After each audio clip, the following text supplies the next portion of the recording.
मेरा नाम आशीष है। मेरी उम्र 25 साल है और मुझसे बड़ी दो बहनें हैं। दोनों बहनों का इकलौता भाई हूँ। मैं अपने माँ बाप का बहुत लाडला हूँ। मेरे माँ बाप ने मेरी हर ख्वाहिश पूरी की है। मेरे पिता 3 साल पहले हार्ट अटैक की वजह से मर गए थे। इस घर की सारी जिम्मेदारी और बहनों की शादी की जिम्मेदारी मेरे सर पर आ गई थी। मैंने अपनी बहनों की शादी करने में देर नहीं लगाई।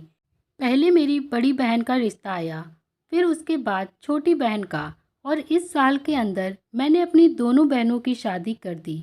मैंने पढ़ाई छोड़कर काम करना शुरू कर दिया। मेरी माँ भी मुझसे बहुत प्यार करती थी, मेरा बहुत ख्याल रखती थी। मैंने माँ से कहा कि मैं शहर से बाहर चला जाता हूँ काम करने के लिए, तो उन्होंने मुझे भेजने से साफ इनकार कर दिया। मुझे नहीं मालूम था कि घर के बाहर क्यों नहीं जाने देती थी।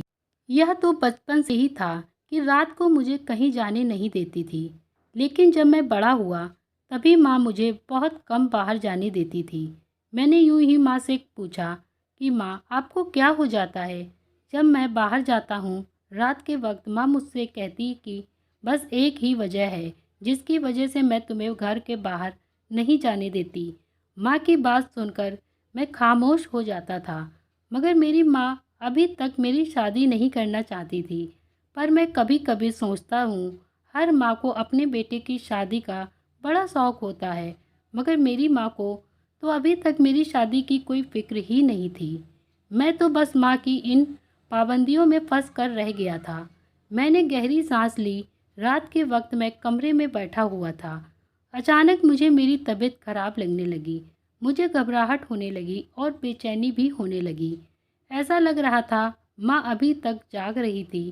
पहले तो कभी माँ इतनी रात तक नहीं जागती थी, मगर आज ना जाने क्यों जग रही थी। मैं आगे बढ़कर माँ के पास गया। मुझे देखते ही माँ मेरी तरफ आकर परेशानी से पूछने लगी, आशीष, तुम ठीक तो हो? मैं माँ को देखने लग गया।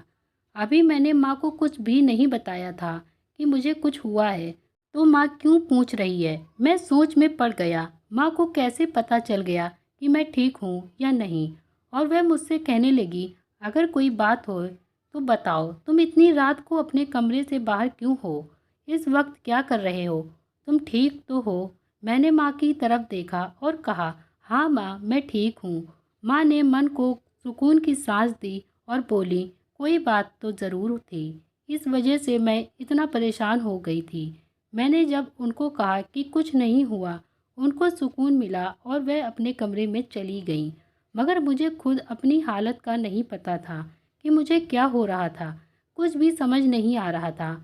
काफ़ी देर तक मैं बाहर ही बैठा रहा, फिर अपने कमरे में आ गया और लेट कर सो गया।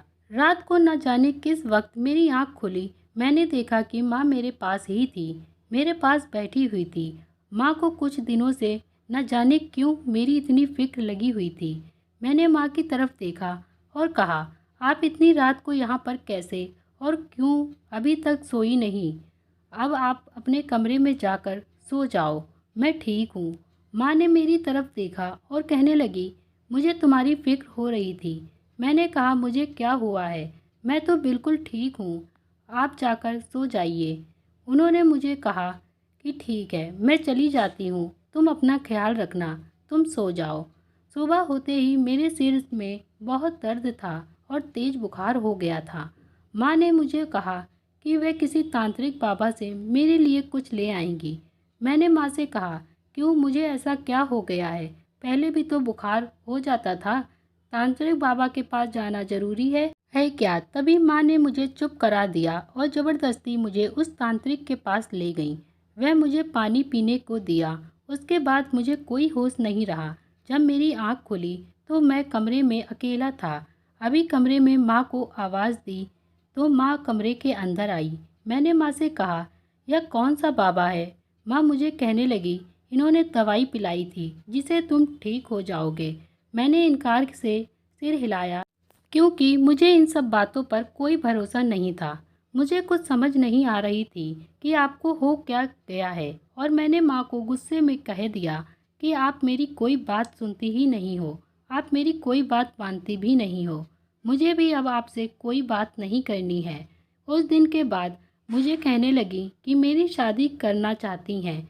मैं उनकी बात सुनकर चौंक गया था कि कभी उन्होंने मेरी शादी का जिक्र तक नहीं किया था और अब वे मेरी शादी करने के बात कर रही हैं, जो कभी मेरी शादी का कोई भी ख्याल नहीं करती थी। लेकिन अब उन्हें यूं अचानक से मेरी शादी का ख्याल आ गया था। मुझे तो कुछ समझ नहीं आ रहा था। सारी बात मेरे समझ से बाहर थी। अचानक मेरी शादी क्यों कराना चाहती हैं? एक दिन मैं खाना खा रहा था और माँ मेरी बहन के साथ फ़ोन पर लगी हुई थी। उसे बता रही थी जैसे लड़की को देख ली है, दुआ करना कि घर वाले मान जाएं। मुझे पता नहीं किसके बारे में बात हो रही थी, किसकी शादी की बात हो रही थी। मेरे समझ में नहीं आ रही थी कौन सी बात कर रही हैं। जब माँ फ़ोन काट कर मेरे पास आकर बैठी, शादी की बात हो रही थी। माँ ने मुझे बताया कि मेरे मामा के दोस्त की बेटी है जो बहुत ही सुंदर है, उसी से रिश्ते की बात हो रही थी, वह भी मेरे लिए। शादी की बात पहले भी चली थी लेकिन लड़की देखने की फुर्सत ही नहीं थी और मेरी माँ वो तो बस एक लड़की के पीछे पड़ गई थी। हजारों लड़कियाँ थीं और मैं उसी के साथ शादी नहीं करना चाहता था। एक दिन मेरी बहन से बात हुई थी। मैंने उससे कहा कि मुझे भी तो वह लड़की दिखाओ जो माँ ने पसंद की है और उसी के साथ मेरी शादी करना चाहती हैं, और मैं भी तो देखूं कि वह लड़की है कौन, जिसके अलावा माँ को कोई दूसरी लड़की पसंद नहीं आती। मेरी बहन कहने लगी कि तुम एक बार लड़की को देख लो, मैं तुमको फ़ोटो भेज दूंगी। मैंने वो लड़की देखी है, मुझे पसंद नहीं थी, मगर माँ के लिए मैं हाँ कर दी। फिर मेरी शादी उस लड़की से हो गई। वो मेरे साथ बहुत अजीब तरह से रहती थी, जैसे वो चाहती ही नहीं थी मुझसे शादी करना। हमारी शादी को 2 साल हो गए थे, मगर हमारे बीच पति पत्नी वाला कोई रिश्ता नहीं बना। उसने मुझे इन 2 सालों में अपने आप को कभी छूने तक नहीं दिया। जब भी मैं उसके पास जाता तो वो मुझसे लड़ाई झगड़ा करने लगती। वो कमरे से बाहर चली गई। मैंने सोचा आज इसके पीछे जाता हूँ। मैं उसके पीछे गया। मैंने देखा मेरी पत्नी किसी आदमी के साथ जा रही है। मैं बहुत हैरान रह गया, वो उस आदमी के साथ क्यों जा रही है। और फिर वो उस आदमी के साथ कमरे के अंदर चली गई और अंदर से अजीब तरह की आवाज़ आ रही थी। मैंने कमरे में जब देखा तो वो आदमी मेरी पत्नी के ऊपर लेटा था और उसके कपड़े उतार रहा था। फिर मेरी पत्नी को नए कपड़े पहनने को दिए और फिर वो दोनों मेरी फ़ोटो लगाकर न जाने कौन सी पूजा करने लगे। मेरे कुछ समझ नहीं आ रहा था। मैंने दरवाज़ा खोला और पूछा ये सब क्या हो रहा है। तो मेरी पत्नी ने बताया आपकी उम्र 3 साल की बची है, आपकी लंबी उम्र के लिए ये पूजा हो रही है।